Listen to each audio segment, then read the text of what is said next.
guys, alright? Just thought I'd have a little bit of a chat and stuff like that. I'm thinking about what to do next with videos, and I'm obviously going to be doing gameplays and things like that.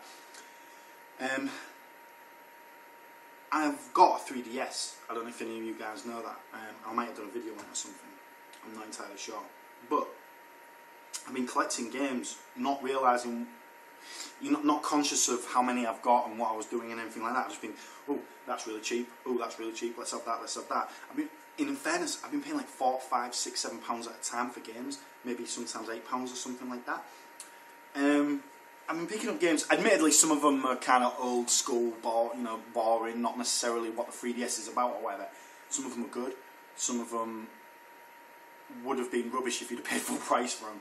But yeah, look, I mean, I've got on games like this, Ace Combat, Puzzle Bobble Universe. I have to admit, right, that's a good game, right? That is a really, really good game, and I got that really cheaply. However, technically, aesthetically, it's beautiful.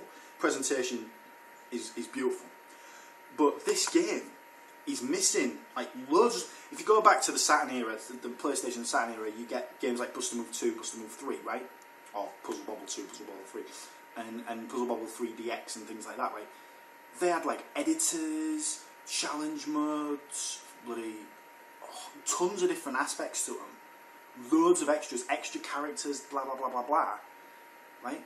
This has 2 modes, like a quest mode and a challenge mode. It's like a step back. There's some stuff in the gameplay that's a little bit more cool, you know, a bit more interesting, a bit more, kind of gives it a nice bit of variation. But that, to me, technically, is a step back. Kind of strange, really, really bizarre. Good game though, not bad. If you've got a 3DS, you'll know that the prices of games, I don't know if it's a global thing or what, but the prices of games are insane. You can be picking up games for like literally a few pounds. Anyway, I picked this up. If any of you guys are aware, obviously you'll know about Radar Scope for the, in the arcades. You know, that game that didn't do very well, and then Miyamoto took all the boards back, changed them to Donkey Kong, and whoop-de-doo, Nintendo erased. Well, I can't help but think that this is based on that. There's a gyroscope mode on the back. I don't know if you can see that, right? There's like a gyroscope mode where you move the 3DS around and you can it's like a periscope, right? But there's like all kinds of different aspects to it. This game was literally £5, and it's awesome. It's really good. I wouldn't have felt that cheated if I got that full price. I wouldn't have felt that cheated. Another game which is really bizarre is this one. Again, aesthetically and technically, it's amazing. You know what I mean? You can do all the tilting and stuff like that, and the graphics are awesome and all. Some good modes and things like that. But it's not got as many modes as Monkey Ball Deluxe on the PS2 or on the Xbox. It's missing quite a lot of things. Still good though. Still not bad.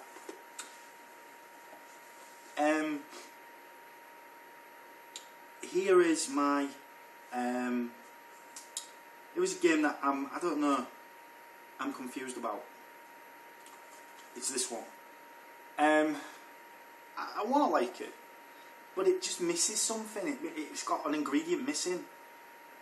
I don't know what to make of it. And it says, how amusing, on the back of the box it says it's got violence in it.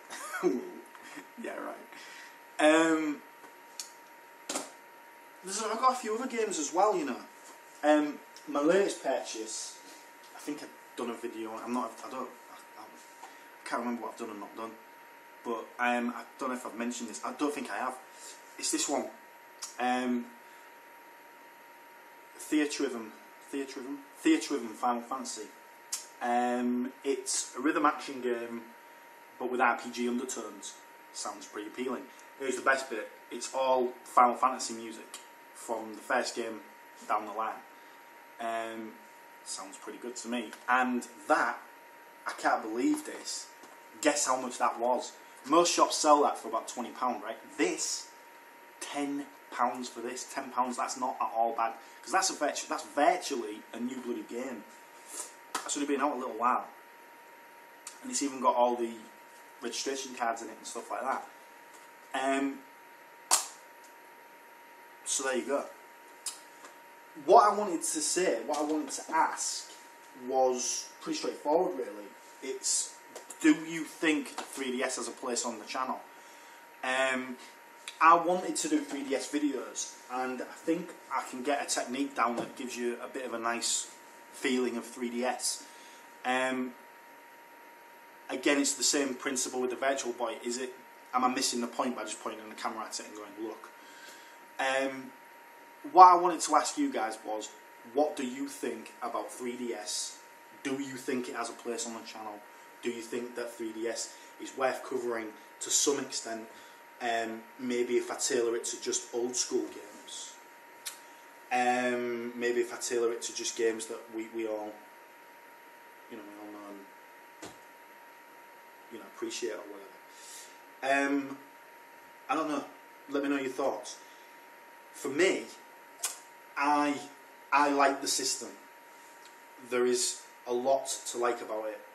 There are a lot of things that I disapprove of. The online aspect of it is a little bit annoying, and the fact that when you go on the shop, it makes a massive point of telling you that you don't keep the games that you buy. Once the shop goes down, buy games. I find that disappointing and depressing, to say the least. I don't agree with that whatsoever. I find that really bad. But for me, the 3DS is great. There's a lot to it that I like. I like all the extras and stuff like that, and I especially like the AR mode, the augmented reality. I finally got the cards for that. My 3DS I bought, it wasn't complete. It was just a box and with bits, and that was it. No AR cards and that kind of thing. I got it very cheap, admittedly, but it was missing the AR cards. I finally got those official ones, all sealed and nice, very good, and I didn't feel too cheated by that. I really want to showcase it myself, but I think there's a line, because what I showcase is games that evoke a certain memory and stuff like that, and for all of the technical expertise and for all of the genius that the 3DS has, it doesn't invoke that same feeling of satisfaction and happiness and whatever that maybe something else on the Amiga would. If that's fair, if that's right. I don't know. I'm just curious to know what you guys think. Should I cover 3DS? And if I do, have you got any concepts as to how to do it? Let me know what you think. As I say, there's no abundance of cheap games. There's a huge abundance of games on the 3DS. Yes, see, some of them are, in my opinion, I don't think I would ever get them unless they were some kind of obscure gift. Things, for example, like, imagine Face Designer or something, or Moshi or Moshi animal things, or whatever the hell it is. One thing that I would love to get, because it's just so me back as a teenager, is that thing called Skylanders Giants. Where you get the different toys, like the different collectible, with statuettes, I suppose you could call them, and you take photographs of them, and then you gain their abilities, kind of like Barcode Battler, but with statues rather than barcodes. You can get a starter pack with like a couple of things, and you can get all these extra ones, and it's madness in the game shops now. If you walk into the game shops, it's all Skylanders. I mean, pretty much every shop that I've been in has some kind of Skylanders display. It's just Skylanders Mads. It's called Skylanders Mad, sorry. I'm thinking I might want to get some of that. What do you guys think? Let me know. But anyway, hopefully everyone's cool. Have a good one, guys. See you on the next.